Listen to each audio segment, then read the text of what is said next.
Good morning. In this session, we will be learning about Coulomb scattering as well as Rutherford formula. So we know nucleus has a distribution of electric charge. So we can study it by means of electric scattering or Coulomb scattering of a unit charged particles. Now this scattering can be either elastic or inelastic.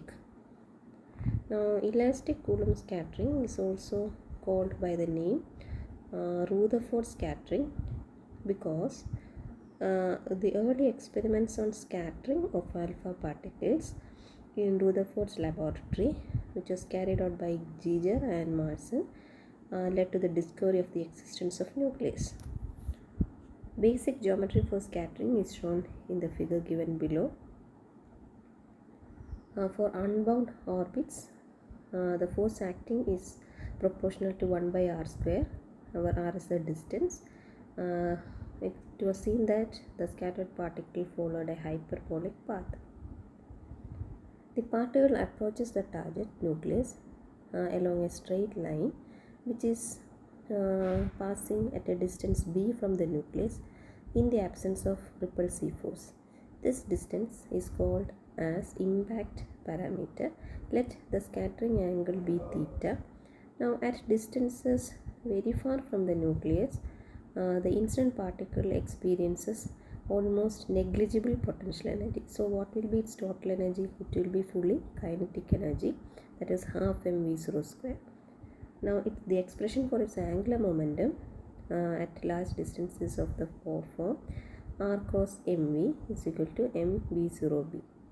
Now at distances close to the nucleus, that we know the particle will approach a minimum distance of separation denoted as r minimum, and its absolute value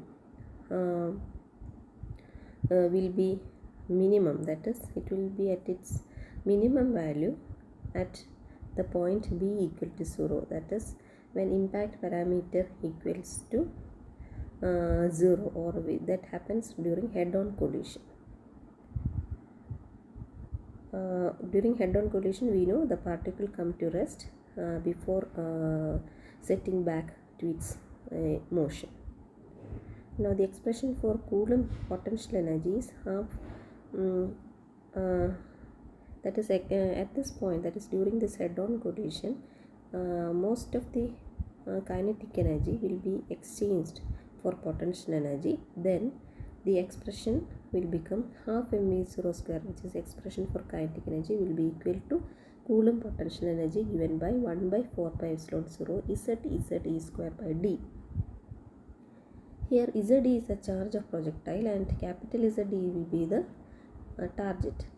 Now the distance d is called distance of closest approach, and at points in between, that is in between maximum and minimum points of the trajectory, energy will be partially kinetic and partially potential. So as per law of conservation of energy, we can write half mv0 square will be equal to half mv square plus potential energy 1 by 4 pi epsilon 0 z d square by r. Now the scattering is said to have a cylindrical symmetry, and so its cross section is supposed to be independent of the azimuthal angle phi, and we work on a geometry which is having a shape of a ring or annular geometry.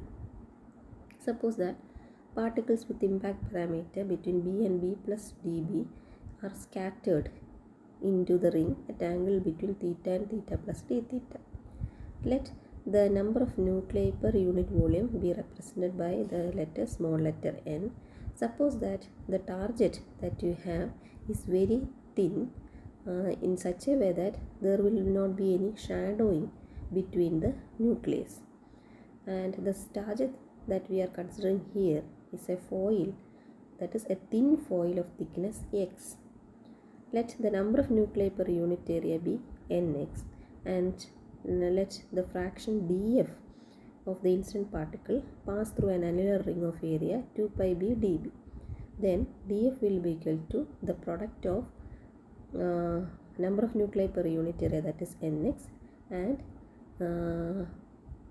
area of the ring, that is 2 pi b db. The fraction f with impact parameter less than b is given by f is equal to nx pi b square. Suppose that particles with impact parameter b emerge, or let they come out at an angle theta. Then the equation 4 will also give you the fraction of particles that are scattered at angles greater than theta. Since the linear momentum of the particles scattered changes only in direction, we can write the change in momentum vector as delta p equal to 2m v0 sin theta by 2. Then according to Newton's second law, we know force is rate of change of momentum. So that change in momentum delta p is again equal to z d square by 4 pi epsilon 0 integral of dt by r square cos beta, where beta is the angle between bisector and instantaneous vector r locating the particle. These conditions and all you can skip, no need of mentioning. Then we can write straight away, we can write the expression for instantaneous velocity, which is a combination of radial component dr by dt r cap and tangential component r d beta by dt b cap. Here r cap and b cap are the unit vectors in the radial and tangential directions. Since tangential component only contributes to angular momentum, we can write the tangential component of as L is equal to modulus of mr cos v is again equal to mr square d beta by dt. According to law of conservation of angular momentum, we can write mv0b is equal to mr square d beta by dt. From there we can write dt by r square is d beta by v0b, and you are substituting this in equation 6 will give you the change in momentum delta p as z d square by 2 pi epsilon 0 v0b cos theta by 2. Now this result is combined with equation 5 and you will get a relationship between beta and theta, that is impact parameter and scattering angle, that is b is equal to d by 2 cot theta by 2. D is the distance of closest approach, we already said. And now combining equation 3 and 11, we will get modulus of df as given by equation 12. Then we get another expression for the rate at which particle reach the ring per unit solid angle by equation 13. And here in equation 13, Ia is the rate at which incident particle fall on the target. Then finally we come to your final result of this derivation, which is actually the expression for differential cross section for Rutherford scattering, and it is also called as Rutherford cross section. Okay, that expression is d sigma by d omega is equal to z d square by 4 pi epsilon 0 the whole square within brackets 1 by 4 ta the whole square 1 by sin raised to 4 theta by 2. So that is the end of this essay, that is derive the expression for differential cross section for Rutherford scattering. Now these are the results that you get from the experiment. So from the scattering experiment, the most important thing that you note is about the concept of nuclear atom. This experiment give you the concept of nuclear atom, and that is especially regarding those particles or fraction of particles that are scattered at angles beyond 90 degrees. That is they have given one example. If you want, you can note that example, otherwise you can just write the main points. Then first they have described about the situation that arise when the particles are scattered at angles beyond 90.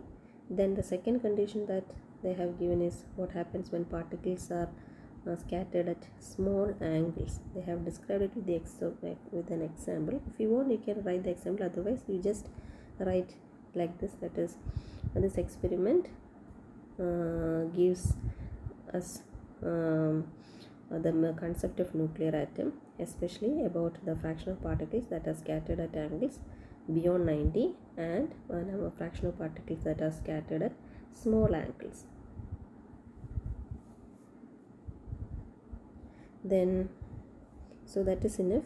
Then next about they are considering scattering at an angle of about n theta mean. So for that scattering we are considering n square scatterings. Then we observe a scattering at a fixed angle, say theta. Let that value of theta be greater than 1 degree, and we are considering the target as a thin foil of thickness x. Then suppose that the probability of scattered particle varies as per formula root x. Then so this is assumption that we take if we are treating this experiment in the classical concept. So if you want, there is no need of mentioning this paragraph, where you can skip and you can straight away go to this paragraph which deals with the uncertainty in the impact parameter B, that is delta beta. So that observation will be clear only if delta beta is very much small compared to beta, and delta p, uncertainty in momentum, is very much small compared to momentum transverse. So B delta p transverse by h cut very much greater than 1 is the uncertainty in the product of the measurement of impact parameter beta, impact parameter B, and momentum delta p. Here also they are considering two scattering cases. One is the one we have already discussed, beyond 90 degree scattering and small angle scattering. So for 90 degree scattering, the value that we obtain is far from the quantum limit, whereas the value that we obtain for small angle scattering is also far from the quantum limit. So the quantum calculation of Coulomb scattering cross section give the same result as classical calculation as per equation 14. So that is a point that you should note. Then next one is, as we increase the energy of incident particle, we reach a point where distance of closest approach B decreases to nuclear radius, and the projectile and target will feel each other's nuclear forces. Then the internuclear separation at which Rutherford formula fails is then a measure of the nuclear radius.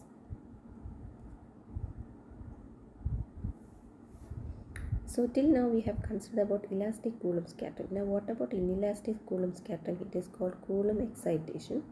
That is, after encounter with the nucleus is left in an excited state, from where it decays rapidly with the emission of gamma rays. That is called Coulomb excitation or inelastic Coulomb scattering. This process is mainly used to study the first excited 2+ states of even atomic number and even neutron number nuclei. Then this paragraph no need of mentioning. Then we can write, in inelastic Coulomb scattering, the reduced energy of detected particles matches the energy simultaneously observed in gamma ray emission from excited states. So here, this session, you will be asked to derive Rutherford scattering formula or differential cross section. That is, question will be like this: derive differential cross section for Rutherford scattering.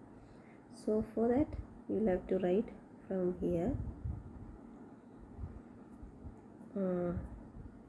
up to this slide. With this, the essay will be over, and this one, if you want, these are the results of the experiment, so you can consider this as a note and you can make a note of yourself about the results. You can write it as points. Okay, thank you.